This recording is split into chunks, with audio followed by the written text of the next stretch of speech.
গত 2 দিনের যে বৃষ্টি, ধানমন্ডি লেক অলমোস্ট রাস্তার কাছাকাছি পানি। অন্যদিকে যে কি বলে জায়গাগুলো, রেস্টিং প্লেস যে জায়গাগুলো, এগুলো অনেকগুলোর মধ্যে পানি উঠে গেছে।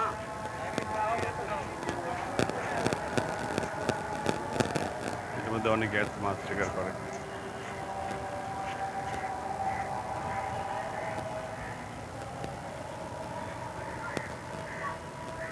বাংলাদেশে প্রচুর পানি, সব দিকে, উত্তরবঙ্গে, দক্ষিণবঙ্গে, যেখানে কখনো পানি আসে না সেখানেও পানি, নদীর পানি। যাই হোক, এভাবেই চলছে।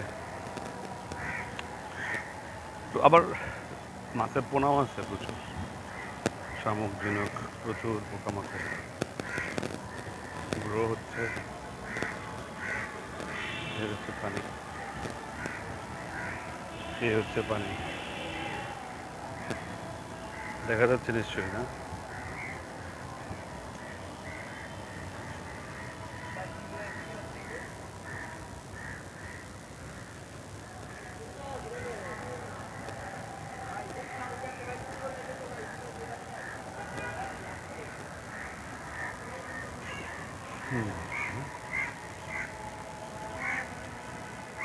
পানি আর পানি। ওকে, কাট।